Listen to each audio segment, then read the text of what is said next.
Super Supportive by Sleyca. Chapter 1. The Boy in the Bubble. He woke to the taste of a blood and the agony of a sharp, terrifying pain.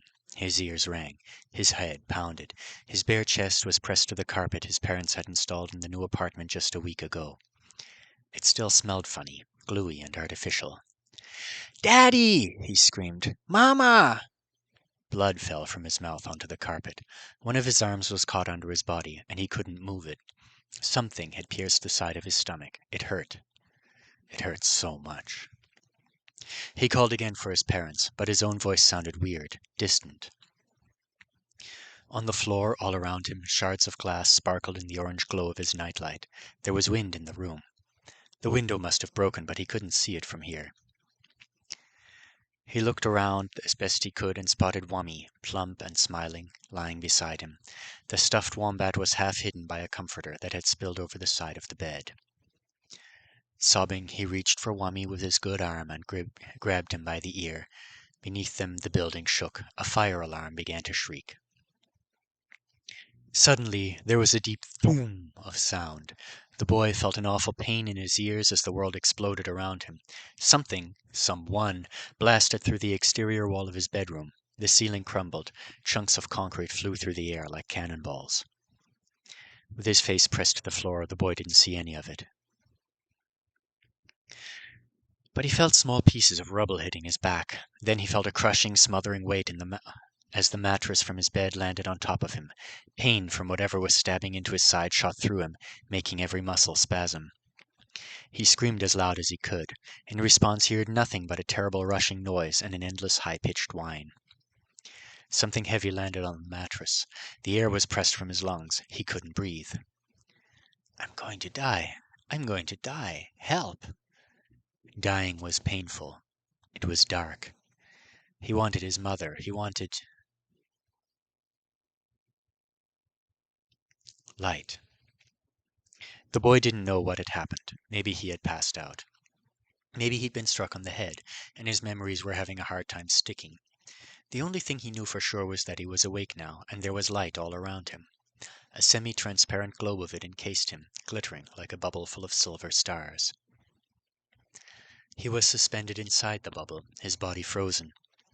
He tried to twitch his fingers or turn his head, but his mind was the only part of him that could still move, and it seemed to be moving more sluggishly than it should. There was no pain. He couldn't even blink, but his eyes didn't feel dry.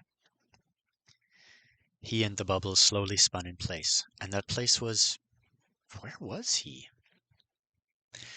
There was so much wreckage in the room that he only gradually recognized it as his own. A gaping hole in the wall looked out onto the ruin of a building. The night was full of smoke, dust, and flashes of red and white light. Fire truck lights, he thought. There was a station near their apartment. He loved to watch the trucks pass by on the street below. "It is exciting, Bud," his father always said, "but remember to say a prayer for the people they're going to help." His father was a pastor. His mother had just gotten a job as a nurse in the Artonin House of Healing. The son of a pastor and a consecrated nurse was supposed to say prayers for all kinds of things. It was important, but sometimes he forgot. "Dear God," he thought now as the bubble slowly rotated, "I think something bad is happening. Please keep me and my family and Wummy safe. Please be with the firemen and don't let them get burned. Please take care of the people the firemen are going to help. Amen." Next, an Artonin word chain to call good fortune from the other worlds. He only knew a few of them, and he only knew them in English. Most people said that was useless, but his mother's boss said no faithful intention went completely unrewarded. "My heart calls out to another in good faith. Spare me your luck under tonight's moons, and tomorrow I will spare you an equal portion of mine." Frozen in place as he was, he couldn't make the accompanying hand gesture. Hopefully it would still help. As his bubble continued to spin, more of the broken world around him came into view. He could see through one of his bedroom walls into the apartment's main living area. There was a band of destruction through the center of the room. The wood flooring was ripped up and splintered. The sofa was turned on its side beside the breakfast counter that separated the kitchen from the den. The coffee table was missing. The front door was missing too, along with part of the surrounding wall. Through the gap he could see the hall. Dim emergency light strips near the ceiling illuminated a neighbor's door. Dark liquid was spattered across the pale paint and the shiny brass number plate. The boy knew something was very wrong. He remembered his own terror, but his fear was almost as muffled as his pain now, and he felt only curiosity and a faint unease as more and more of the disaster was revealed. There were strange people in his room. 2 of them. No, 3. They were against the wall, beside the small bookcase he and his mother had decorated with animal stickers on the day they moved in. First he noticed their clothes. The woman, her brown hair braided around her head like a crown, wore combat boots and what looked like a blue motorcycle jacket that sparkled with the unmistakable glitter of real magic. She crouched beside a seated man with black hair and a sculpted beard. He was dressed in an armored bodysuit in the same shade of dark blue. No visible magic sparkled over him, but a sigil was emblazoned in the suit's chest. They're superheroes, thought the boy. Real ones. Excitement stirred inside him for the briefest instant before stifling.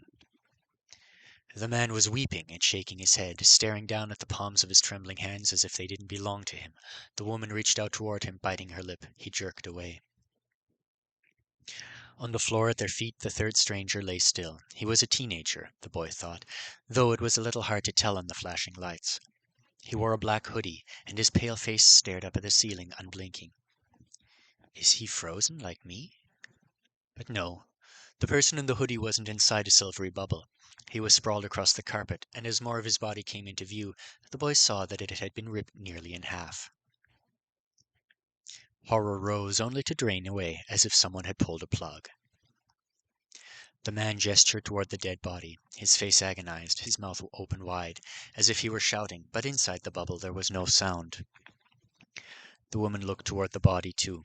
Her face was serious and sad. She reached over and gently shut the dead boy's eyes.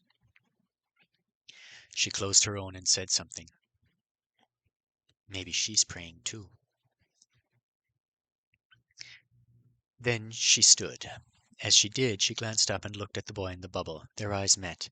She seemed startled and upset for a moment before taking a deep breath and hurrying toward him, smiling broadly. It's a fake smile, he thought. It was the smile adults used when they were trying to convince you that something wasn't as bad as it really was, the one they wore before they gave you shots at the doctor's office. The smiling woman positioned herself between him and the dead body. Then she pulled a small pad of paper and a marker out of her jacket. She wrote something and held it for him to read. The print was clear and large. Don't be afraid. We are here to help you. She gave him plenty of time to read it. Then she wrote on a new page. My name is Hannah. My friend is Arjun. He was faintly disappointed they had real names. Lots of superheroes used code names, but not all of them. I will cover your bubble. Then we will take you to a safe place. My name's Alden, he thought. What place? Where are my parents? Will they be there? But he had no way of speaking. Hannah gave Alden another strained smile and a thumbs up. Then she bent down to the floor. She popped back up a moment later holding Wummy. She unzipped her jacket partway and made a show of carefully tucking the wombat inside before zipping it back up so that his smiling face peeked out just under her chin. She gave the bubble another thumbs up.